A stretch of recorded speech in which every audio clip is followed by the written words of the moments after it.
नमस्कार दोस्तों, हमने आपको पहले ही बताया था कि चीन को दबाने के लिए अमेरिका ने अपने 2 एयरक्राफ्ट कैरियर को दक्षिण चीन सागर में भेज दिया है। लेकिन दोस्तों अब 11 अमेरिकी लड़ाकू विमान चीन की समुद्री सीमा में घुस गए।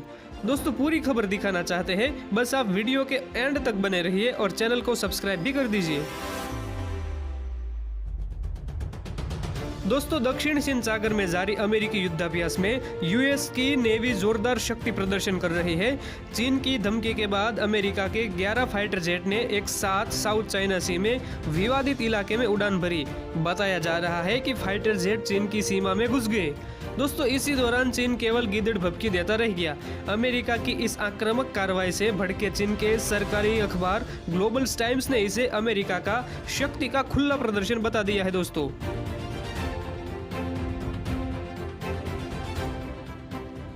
परमाणु बम ले जाने में सक्षम अमेरिका के B-52H बम वर्षक विमान के साथ अमेरिका के 10 अन्य फाइटर जेट और निगरानी विमानों ने रविवार को एक साथ दक्षिण चीन सागर में उड़ान भरी।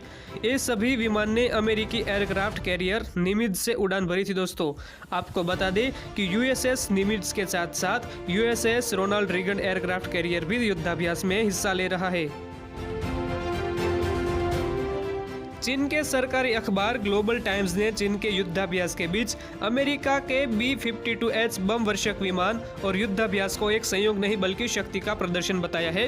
दोस्तों अखबार ने साथ में यह भी कहा है कि अमेरिकी रक्षा मंत्रालय पेंटागन का परमाणु हथियार ले जाने में सक्षम B-52H बम वर्षक विमान का गुआम में तैनात करना और युद्धाभ्यास करना चीन को एक खुली चुनौती देना है।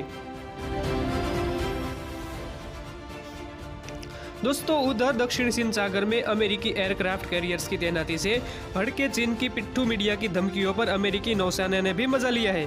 दोस्तों चीन की सरकारी मीडिया ग्लोबल टाइम्स की धमकी भरे ट्वीट को रीट्वीट करते हुए अमेरिकी नेवी ने कहा है कि चीनी धमकियों के बावजूद वे उस इलाके में तैनात है। रविवार को ही ग्लोबल टाइम्स ने चीन के मिसाइलों की तस्वीर ट्वीट करते हुए अमेरिका को यह धमकी दी थी।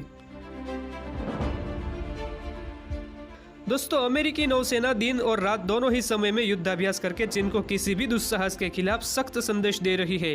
इसी इलाके में इन दिनों चीन की नौसेना भी युद्धाभ्यास कर रही है। दोस्तों अमेरिका का ये एयरक्राफ्ट कैरियर दुनिया भर में अमेरिकी नौसैनिक ताकत के प्रतीक माने जाते हैं। अमेरिका ने कहा है कि उसके इस युद्धाभ्यास का मकसद इस इलाके के हर देश को उड़ान भरने, समुद्री इलाके से गुजरने और अंतर्राष्ट्रीय कानूनों के मुताबिक संचालन करने में सहायता देना है। अमेरिका ने साउथ चाइना सी में यह युद्धाभ्यास ऐसे समय शुरू किया है दोस्तों जब इसी इलाके में चीन की नौसेना भी युद्धाभ्यास कर रही है।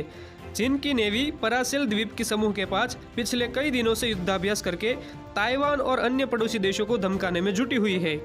चीन से तनाव के बीच अमेरिकी नौसेना ने परमाणु ऊर्जा से चलने वाले अपने 2 एयरक्राफ्ट कैरियर को दक्षिण चीन सागर में तैनात कर दिया है।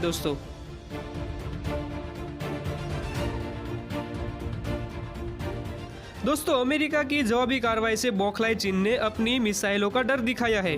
भारत के खिलाफ जहर उगलने वाले चीन के सरकारी अखबार ग्लोबल टाइम्स ने अब अमेरिका को भी धमकी दी है।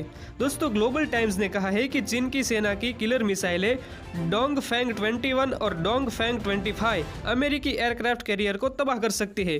ग्लोबल टाइम्स ने साथ में कहा है दोस्तों कि दक्षिण चीन सागर में तैनात अमेरिका के एयरक्राफ्ट कैरियर चीनी सेना की जद में है। चीनी सेना इसे बर्बाद भी कर सकती है। तो दोस्तों भारत को धमकी देने वाला अखबार अब धीरे धीरे अमेरिका को भी धमकी देने लगा है। लेकिन आने वाला वक्त बताएगा कि आगे क्या होगा। फिलहाल आप हमारे साथ जुड़ जाइए, सब्सक्राइब कर दीजिए द भारत को और पास में रहे बेल आइकन को भी दबा दीजिए।